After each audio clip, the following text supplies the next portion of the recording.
Hello guys, ಎಲ್ಲರೂ ಹೇಗಿದ್ದಾರೆ? ಎಲ್ಲರೂ ಚೆನ್ನಾಗಿದ್ದೀರಾ ಅಂತ ಅನ್ಕೋತೀನಿ. ಇವತ್ತು ನಾವು ಹೊರಟಿರೋದು ಎಲ್ಲಿಗಪ್ಪ ಅಂದರೆ, ನಾವು ಹೊರಟಿರೋದು ಇವತ್ತು ಗುಡ್ಡಾಪುರ ಶ್ರೀ ದಾನಮ್ಮ ದೇವಿ ಜಾತ್ರೆಗೆ. ಇವತ್ತು ಅಂದರೆ ಗಾಡಿ ಡ್ರೈವರ್ನ ಮಾಡ್ಕೊತ ಹೊರಟಿದ್ದೇವೆ. ನಾನು ನಮ್ಮ ಬ್ರದರು ಅದು ಅಂದರೆ ಜಾತ್ರೆಗೆ ಹೋಗ್ತಾ ಇದ್ದೇವೆ. ಅಲ್ಲಿ ಜಾತ್ರೆಗೆ ಹೋದ ತಕ್ಷಣ ಇವಾಗ ಗಾಡಿ ಪಾರ್ಕ್ ಮಾಡಿ ಅಂದರೆ ದರ್ಶನ ಕಡೆ ಹೊಂಟಿದ್ದೇವೆ. ಹಾಗೆ ಜಾತ್ರೆಯಲ್ಲಿ ಇಷ್ಟೆಲ್ಲ ಏನೇನೋ ಅಂದರೆ ಜಾತ್ರೆ ಅಂದರೆ ಅಂಗಡಿ ಅದು ಬಂದಿರ್ತಾವಲ್ವ, ಅಲ್ಲಿ ಇರುವ ಅಂಗಡಿಗಳನ್ನು ನೋಡ್ಕೊಂತ ಮಾಡ್ತಾ ಹಾಗೆ ಜಾತ್ರೆ ಕಡೆ ಹೊರಟಿದ್ದೇವೆ.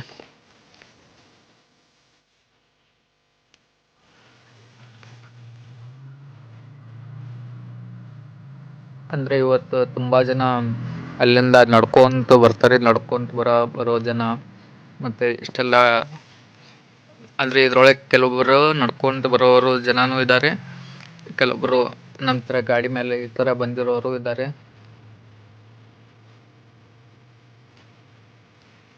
ಆದರೂ ಈ ವರ್ಷ ಜಾತ್ರೆಯಲ್ಲಿ ಅಷ್ಟು ಜನ ಇಲ್ಲ ಅಂತ ಹೇಳೋಕ್ಕಾಗಲ್ಲ, ಅಷ್ಟು ಜನ ಕಮ್ಮಿ ಇದ್ದಾರೆ ಅಂತನೂ ಇಲ್ಲ. ಜಾತ್ರೆ ಅಂದರೆ ತುಂಬ ಜನ ಅಂದರೆ ತುಂಬ ರಶ್ ಇತ್ತು. ಅಲ್ಲಿದ್ರು ತುಂಬ ನೋಡ್ತಾ ಇದ್ರೆ ನೀವು ಆದರೆ ವಿಡಿಯೋದಲ್ಲಿ ಅಷ್ಟು ಜನ ಇದೆ ಅಂತ. ಹಾಗೆ ಗುಡಿ ಹತ್ತಿರ ಬಂದು ಕಾಯಿ ತಗೋಬೇಕಂತ ನೋಡ್ತಾ ಇದ್ದೀವಿ. ಆದರೆ ಎಲ್ಲಿ ತಗೋಬೇಕಂತ ಕಾಯಿಗಳನ್ನು ತಗೋಬೇಕಂತ ಹುಡುಗ ನಿಂತಿದ್ದ.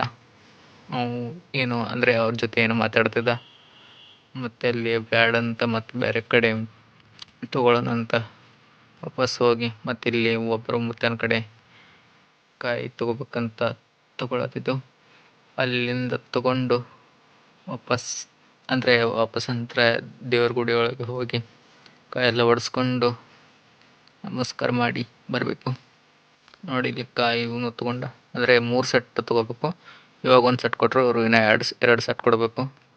ಅದಕ್ಕೆ ಇಲ್ಲೇ ನಿಂತಿದ್ದೆವು ನೋಡಿ. ಇಲ್ಲಿ ಕೂಡ ಅಂದರೆ ಇಲ್ಲಿ ಫುಲ್ ಗುಡಿ ಮುಂದೆ ಫುಲ್ ಯಾರಿಗೆ ಬಿಡ್ತಿದ್ರಲ್ಲ, ಫುಲ್ ಸೆಕ್ಯೂರಿಟಿ. ಮತ್ತು ಇಲ್ಲಿ ನೋಡಿ ಕಾಯಿ ಹೊಡೆಯಲು ಸಹ ಅಷ್ಟು ಅಂದರೆ ರಶ್ ಇತ್ತು. ಅಲ್ಲಿ ನೋಡಿ ಜನ ಎಷ್ಟು ಜನ ಇದ್ದಾರೆ ನೋಡ್ಬೇಕಾದ್ರೆ, ಕಾಯಿ ಹೊಡಕ್ಕೆ ಬಿಡ್ತದಲ್ಲ ನೋಡಿ. ಒಳಗಡೆ ಗುಡಿ ಒಳಗಡೆಯಿಂದ ಹಾಗೆ ಅಂದರೆ ಗುಡಿ ಒಂದು ರೌಂಡ್ ಸುತ್ತ ಓಕೆ ಅಂತ ಹೊರಟಿದ್ದೆವು.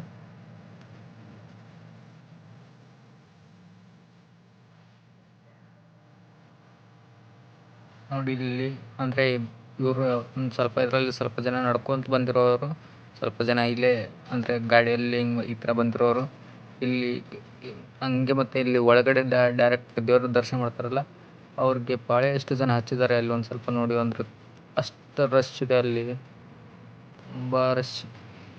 ಅಲ್ಲಿ ಈ ಕಡೆ ನಿಂತು ನಾವು ಅಂದರೆ ಪಾಳೆ ಹಚ್ಚಬೇಕಾ, ಹಚ್ಚಿ ದರ್ಶನ ಮಾಡೋಣ ಅಥವಾ ಈ ಕಡೆ ಇಲ್ಲೇ ಅಂದರೆ ಹೊರಗಿಂದ ಈ ಥರ ಮಾಡೋಣ ಅಂತ ನೋಡ್ತಾ ಇದ್ದೀವಿ. ಅಂದರೂ ಅಂದರೆ ಇವಾಗ ಪಾಳೆ ಹಚ್ಚಿದ್ರೆ ಒಂದು ಮಿನಿಮಮ್ ಒಂದು 5ರಿಂದ 6 ಅವರ್ ನಿಂದಿರಬೇಕು. ಅಂದರೆ ಇಲ್ಲಿ ಮುಗಿಸ್ಕೊಂಡು ನಾವು ಇನ್ನೊಂದು ಬೇರೆ ದೇವರಿಗೆ ಹೋಗ್ತಾ ಇದ್ದೀವಿ. ಅದರ ಸಂಬಂಧ ಏನು ಮಾಡೋಣ ಅಂತ ಇಲ್ಲಿ ಮಾತಾಡ್ಕೊಂತ ಕುಂತಿದ್ದೀವಿ. ಆಮೇಲೆ ಲಾಸ್ಟ್ನಾಗೂ ಅಂದರೆ ಒಂದು ಸ್ವಲ್ಪ ಹೊತ್ತು ಕೂತಿದ್ದೆವು. ಏನು ಮಾಡೋಣ, ಅಲ್ಲಿ ಪಾಳೆ ಹಚ್ಚಿದ್ರೆ ತುಂಬ ಲೇಟ್ ಆಗುತ್ತೆ. ಮತ್ತು ಅಂದರೆ ಅಲ್ಲಿ ಹೋಗಿ ಆ ದೇವರು ಮುಗಿಸ್ಕೊಂಡು ಮನೆಗೆ ಹೋಗ್ಬೇಕಂದ್ರೆ ತುಂಬ ಹೊತ್ತಾಗುತ್ತೆ ಅಂತ ಯೋಚನೆ ಮಾಡ್ಕೊಂಡು ಕುಂತಿದ್ದೀವಿ ನೋಡಿ. ಆದರೆ ಇಲ್ಲಿ ಈ ಸೈಡ್ ಇದ್ದಾರಲ್ಲ, ಅಂದರೆ ಎಡಕಿನ ಸೈಡು, ಅಲ್ಲಿಯೂ ಅದು ಹೊರಗೆ ದರ್ಶನ, ಇಲ್ಲಿ ಇದು ಹೊರಗಿನ ದರ್ಶನ. ಅಂದರೆ ದೇವರು ಸ್ವಲ್ಪ ಕಾಣುತ್ತೆ, ಸ್ವಲ್ಪ ಕಾಣಲ್ಲ. ಇಲ್ಲಿ ಆದರೂ ಎಷ್ಟು ಜನ ಇದ್ದಾರೆ ಅಂದರೆ ತುಂಬ ಜನ ಇದ್ದಾರೆ. ಅಲ್ಲಿ ದರ್ಶನ ಮುಗಿಸ್ಕೋಬೇಕಂದ್ರೆ ಆದರೆ ದೇವ್ರು ಕಾಣಲ್ಲ. ಅದು ಇಲ್ಲಿ ಇದ್ರ ಮೇಲೆ ಇಲ್ಲಿ ನನ್ನ ಹಿಂದ್ಗಡೆ ವಿಡಿಯೋ ಮಾಡ್ತಿದ್ದೀನಲ್ಲ, ಇಲ್ಲಿ ಸೈಡ್ ಅದು ಏನೋ ಬಸ್ ಒಂದು ಸಣ್ಣ ಗುಡಿ ಟೈಪ್ ಇತ್ತು. ಅದ್ರ ಮೇಲೆ ನಿಂತು ಜನ ನೋಡ್ತಾಯಿದ್ರು ಅಂದರೆ ದೇವ್ರ ಮುಖಾನ. ಅಷ್ಟು ಜನ ನೋಡಿ ಇಲ್ಲಾದರೂ ಇಲ್ಲಿ ದೇವ್ರ ಗುಡಿ ಮುಂದ್ಗಡೆ ಇದು ನೋಡಿ, ಅಲ್ಲಿ ಪಾಳೆ ಎಷ್ಟು ಜನ ಇದ್ದಾರೆ ಅಂತ. ಒಳಗಡೆ ಇವಾಗ ಪಾಳೆ ಹಚ್ಚಿದ್ರೆ ಮಿನಿಮಮ್ ಒಂದು 5ರಿಂದ 6 ಅವರ್ ಬೇಕು. ಈ ವ್ಲಾಗ್ ಇಷ್ಟ ಆಗಿದ್ರೆ ಲೈಕ್, ಶೇರ್, ಕಮೆಂಟ್ ಮಾಡ್ಕೊಳ್ಳಿ. ನೆಕ್ಸ್ಟ್ ವಿಡಿಯೋದಲ್ಲಿ ಸಿಗ್ತೀನಿ. ಬಾಯ್. ಮತ್ತು ಈ ವಿಡಿಯೋದಲ್ಲಿ ಏನಾದರೂ ಒಂದು ಸ್ವಲ್ಪ ತಪ್ಪು ಮಾತಾಡಿದರೆ ಅಥವಾ ತಪ್ಪಾಗಿದ್ರೆ ಸಾರಿ ಕೇಳ್ತಾ ಈ ವಿಡಿಯೋ